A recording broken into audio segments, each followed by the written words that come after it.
Iran Israel యుద్ధం మొదలైందే ఈ bunker buster బాంబులతోనా? ఇంతకీ ఏంటి బాంబుల ప్రత్యేకత? వీటిని ఎవరు ఎప్పుడు ఎందుకు తయారు చేశారు?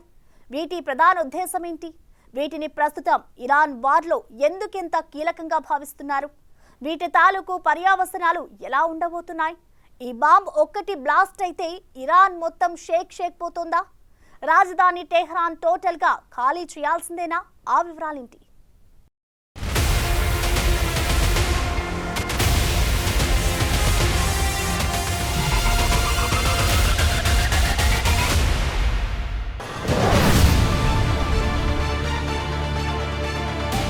అది ఫోర్దో అణు కేంద్రం. టెహ్రాన్ కి సరిగ్గా 95 కిలోమీటర్ల దూరం. ఎలాగైనా సరే ఈ అణు కేంద్రాన్ని బ్లాస్ట్ చేయాలి. ఇక్కడ భూమి లోతుల్లో సుమారు 260 అడుగుల కింద ఉంటుంది కేంద్రం. అత్యంత భద్రంగా సురక్షితంగా నిర్మితమైంది ఈ ప్రాంతం. ఇదే ఇజ్రాయెల్ ప్రెజెంట్ టార్గెట్. కారణం, ఇక్కడ 2023లోనే 83% పైగా యురేనియం శుద్ధి చేసి ఉంచింది ఇరాన్. ఇది అణుబాంబుకు అవసరమయ్యే 90%కి చాలా దగ్గర. ఒకవేళ ఇక్కడి యురేనియం ద్వారా గాని అణుబాంబు తయారీ జరిగిపోతే ఇరాన్ చేతిలో ఒక అణ్వస్త్రం ఉన్నట్టే. ఇదే నిజమైతే తమకు వ్యతిరేకంగా పనిచేస్తున్న హమాస్, హిజ్బుల్లా మరింత రెచ్చిపోతాయి. దీన్ని టార్గెట్ చేసిన ఇజ్రాయెల్ కి ఎంతకీ శక్తి సరిపోవటం లేదు. తామెంతటి మోడర్న్ వెపన్ మేకర్స్ అయినా ఇంత లోతుల్లోకి వెళ్లి మరి అక్కడి అణు నిల్వలను ధ్వంసం చేయటం వీలు కాని పని.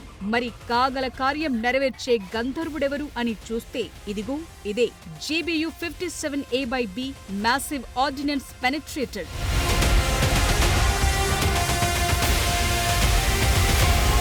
GBU-57A/B అనేది యుఎస్ వైమానిక దళం కోసం బోయింగ్ అభివృద్ధి చేసిన ప్రెసిషన్ గైడెడ్ బాంబ్. ఈ ప్రాసెస్ ని షార్ట్ కట్ లో MOP అంటారు. అంటే ఇది కేవలం బాంబ్ కాదు, ఇది ప్రస్తుతం ఈ భూమి మీద ఉన్న మోస్ట్ పవర్ఫుల్ బంకర్ బద్దలు కొట్టగలిగే ఏకైక ఆయుధం. ఇది గాల్లోకి లేచిందంటే ఇక అటువైపు ఎంత సురక్షితంగా ఉన్న బంకర్ అయినా సరే ఇట్టే బద్దలైపోవాల్సిందే.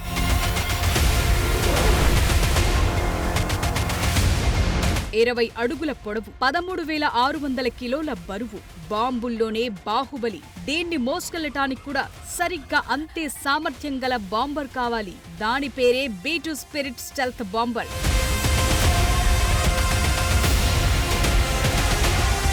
భూ ఉపరితలం మీదున్న వాటిని ఎవరైనా బద్దలు కొట్టేస్తారు. కానీ భూగృహాల్లో, అది కూడా భారీ లోతైన ప్రదేశాల్లో ఉన్న లక్ష్యాలను టార్గెట్ చేయటానికి ప్రపంచంలో ఒక్క అమెరికా దగ్గర మాత్రమే ఉన్న ఏకైక బాంబ్ ఇదే. దీన్ని ప్రయోగించగలిగిన సత్తా కలిగిన బాంబర్ కూడా కేవలం అమెరికా దగ్గర మాత్రమే ఉంది.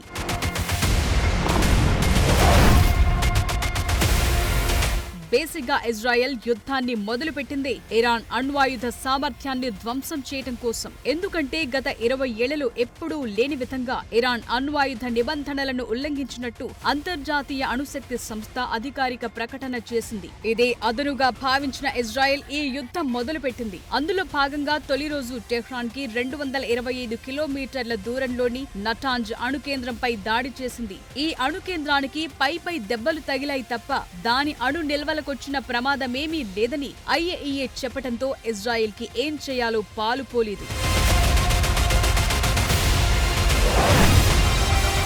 కేవలం ఇక్కడొక్క చోటే కాదు, టెహ్రాన్ కి సుమారు 100 కిలోమీటర్ల దూరంలో ఫోర్దో అణు కేంద్రం ఉంది. ఇది అసలైన సమస్యగా గుర్తించింది ఇజ్రాయెల్. 2006లో ప్రారంభమైన ఈ అణు కేంద్రం 2023లో ఇక్కడ భారీ ఎత్తున యురేనియం శుద్ధి చేసినట్లు తెలుస్తోంది. ఇది గాని రెడీ అయిపోతే ఏకంగా 9 అణుబాంబులను తయారు చేయగలిగే సామర్థ్యం ఇరాన్ సొంతమవుతుంది. ఇక్కడున్న 2700 సెంట్రిఫ్యూజ్లు అణుబాంబు తయారీ సామర్థ్యానికి చాలా దగ్గరగా ఉన్నాయి. దీన్ని నామరూపాలు లేకుండా చేయటమే లక్ష్యంగా ఇజ్రాయెల్ తీవ్రంగా తాపత్రయపడుతోంది.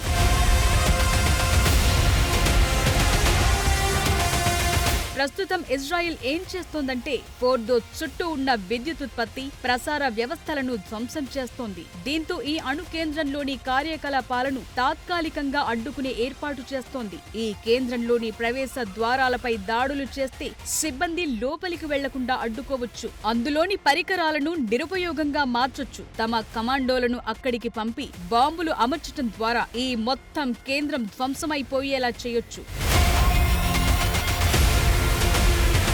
కానీ ఇది చాలా పెద్ద ప్రాసెస్. ఆపరేషన్ ఖచ్చితంగా సాగాలి. అది ఇరాన్ లో మరెక్కడో మారుమూల లేదు. ఇరాన్ చాలా తెలివిగా తమ రాజధానికి అత్యంత దగ్గరలో ఎంతో సురక్షితంగా భూమి లోతుల్లో దాచి ఉంచింది. ఇక్కడికి తమ కమాండోలను పంపటం అంటే మాటలు కాదు. దానికి తోడు ఇరాన్ కూడా అనుమానాస్పదంగా కనిపించిన మొసాద్ ఏజెంట్లను అరెస్టు చేయటం మాత్రమే కాదు, కొందరికి మరణశిక్ష కూడా విధిస్తోంది. అంత భీకరంగా కనిపిస్తోంది ఇక్కడి వాతావరణం. ఈ క్రమంలో ఇరాన్ సర్ఫేస్ లో తమ సైనికులను దింపటం ఏమంత శ్రేయస్కరం కాదు.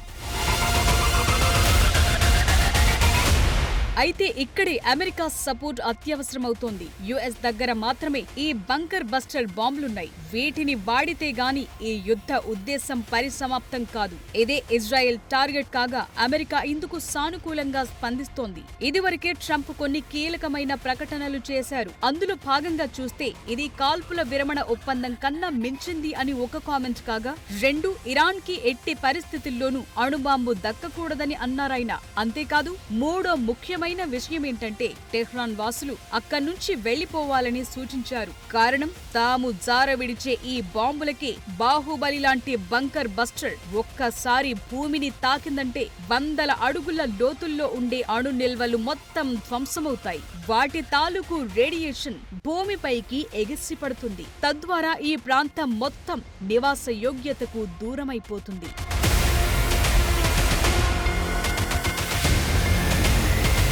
ప్రస్తుతం ఎంత భీకరమైన యుద్ధకాలం నడుస్తోందంటే ఇరాన్ చీఫ్ ఖమేనీ ఎక్కడున్నాడో తమకు తెలుసంటోంది యుఎస్. ఖమేనీ సైతం యుద్ధం మొదలైందని రీకామెంట్ చేశారు. ఇక ఇజ్రాయెల్ సైతం ఖమేనీని ఖతం చేయటంతోనే ఈ యుద్ధం ముగుస్తుందని చెప్తోంది. అంటే 2 టార్గెట్లన్నమాట. మొదటి టార్గెట్ అణు నిల్వల ధ్వంసం, రెండో టార్గెట్ ఖమేనీ కేల్ ఖతం చేయటం. ఈ 2 టార్గెట్లలోకి కీలకంగా బంకర్ బస్టర్.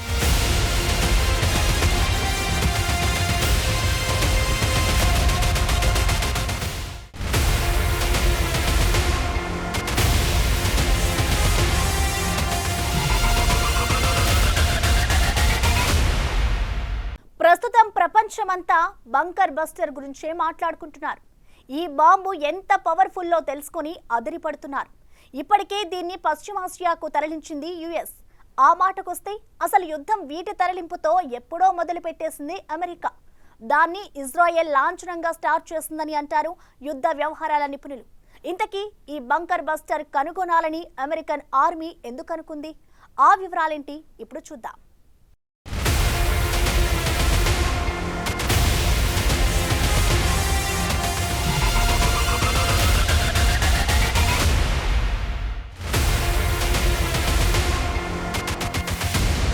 శత్రు దుర్భేద్యమైన కోటగోడలు, ఆఫ్ఘనిస్తాన్లోని గుహలు, పర్వతాల్లో దాక్కున్న ఉగ్రవాదులు లేదా ఆయుధాగారాలు, ఇరాక్లో ఇసుక లోతుల్లో నిర్మించిన కాంక్రీట్ బంకర్లు, ఇరాన్లో భూమి లోతుల్లో నిర్మించిన ఇదిగో ఇలాంటి అణు కేంద్రాలను ధ్వంసం చేయటం కోసం ఈ బంకర్ బస్టర్లను తయారు చేశారు.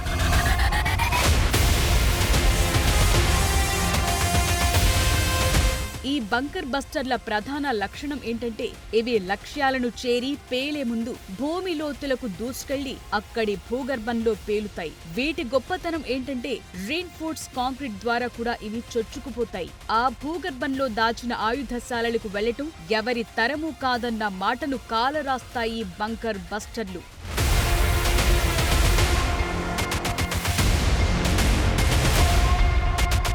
ఈ బంకర్ బస్టర్లు రకరకాలుంటాయి. వీటిలో సంప్రదాయ బంకర్ బస్టర్లు మొదటి రకం. ఇవి 1991 గల్ఫ్ యుద్ధ సమయంలో అవసరం అనిపించాయి. ఇరాక్ మొత్తం బంకర్లమయంగా తెలుసుకున్నాయి మిత్రపక్షాలకు చెందిన దళాలు. వాటిని చేరుకోవటం తమ వల్ల కాదన్న నిర్ధారణకొచ్చాయి. దీంతో బంకర్ బస్టర్ బాంబుల అవసరం గుర్తించింది యుఎస్ ఆర్మీ.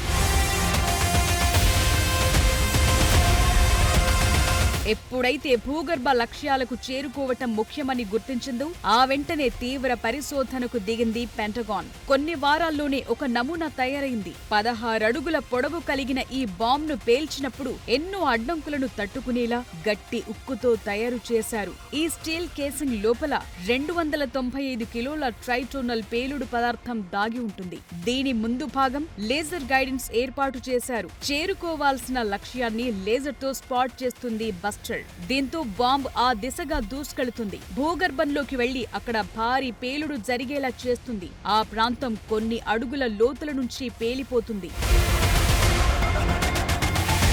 అలా GBU-28 లేదా BLU-113 పేరిట ఒక బాంబును తయారు చేశారు. అప్పటికది సుమారు 2000 కిలోల బరువు మాత్రమే ఉండేది. వీటినలా డెవలప్ చేస్తూ వచ్చారు. GBU-27, 24 ఇలా వీటిలో రకరకాలు కనుగొన్నారు. వివిధ రకాలుగా ఇంప్రూవ్ చేస్తూ వచ్చారు. బరువులను బట్టి వీటిని ఒక శ్రేణిగా తయారు చేశారు.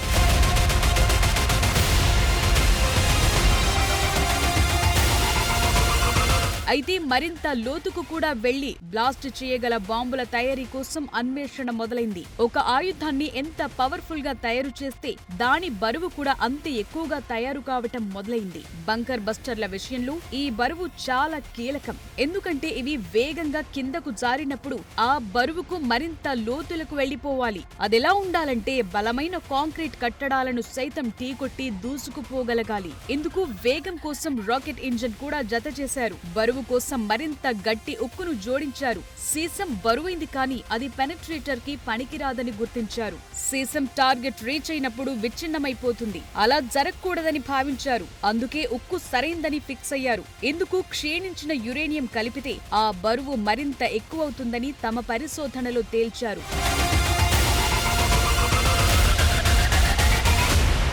సాంద్రత, కాఠిన్యత, దహన లక్షణాలను కలిగిన క్షీణించిన యురేనియం బాంబు విధ్వంసం శక్తిలో మరొక భాగం వాడారు. ఈ 3 లక్షణాలతో బంకర్ బస్టింగ్ బాంబ్ తయారు చేశారు. యురేనియం ద్వారా అపారమైన చొచ్చుకుపోయే శక్తితో పాటు బాంబ్ను మరింత బరువుగా తీర్చిదిద్దారు. ఇక్కడ ఈ బస్టర్ తో మరో ప్రమాదం ఏంటంటే దీని వినియోగం ద్వారా రేడియో ధార్మికత విడుదలవుతుంది. దీన్ని పీల్చడం ద్వారా శరీరానికి భారీ నష్టం కలగజేస్తుంది. ఒక రకంగా చెప్తే ఇది కూడా ఒక చిన్న సైజ్ అణుబాంబు లాంటిది. 1997 నుంచి ఈ తరహా ఆయుధాలను అందుబాటులోకి తెచ్చింది US ఆర్మీ.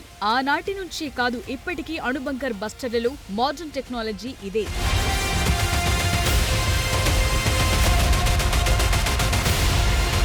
ఉదాహరణకు చూస్తే హిరోషిమాపై ప్రయోగించిన అణుబాంబు కేవలం 15 కిలోల పేలుడు సామాగ్రిని మాత్రమే విడుదల చేసింది. దీని ద్వారా వచ్చిన షాక్ వేవ్ భారీ నష్టాన్ని కలుగచేసిందప్పట్లో. అలాంటిది 1000 టన్నుల మేర TNT వాడితే అది ఎంత పెద్ద ప్రమాదాన్ని సృష్టిస్తుందో ఊహించుకోవచ్చు. అయితే వీటి వాడకం ద్వారా పర్యావరణ సమస్యలు తలెత్తుతాయి. ఇవి పేలినప్పుడు భారీ ఎత్తున రేడియో ధార్మికతను గాల్లోకి వదులుతాయి. ఇది ఒక రకంగా చెప్పాలంటే అంతర్జాతీయ అణుశక్తి సంస్థ నిబంధనలకు పూర్తి విరుద్ధం. ప్రెజెంట్ రన్నింగ్ లో ఉన్న బంకర్ బస్టర్ నెంబర్ ఏదంటే GBU-57A. తొలినాటికి ఇప్పటికీ ఇది రెట్టింపు పవర్ఫుల్ గా మారింది. అంటే దీని విస్ఫోటనం ఎంత పెద్ద ఎత్తున రేడియో ధార్మికతను విడుదల చేస్తుందో అర్థం చేసుకోవచ్చు. దానికి తోడు ఆయా అణు కేంద్రాల్లోని యురేనియం నిల్వలు ఇందుకు అదనం. దీంతో ఆ రేడియేషన్ మామూలు మనుషులు తట్టుకోవటం చాలా కష్టం. అందుకే ట్రంప్ అంటోంది టెహ్రాన్ వాసులు ఈ ప్రాంతాన్ని వదిలి సురక్షిత ప్రాంతానికి వెళ్లాలని.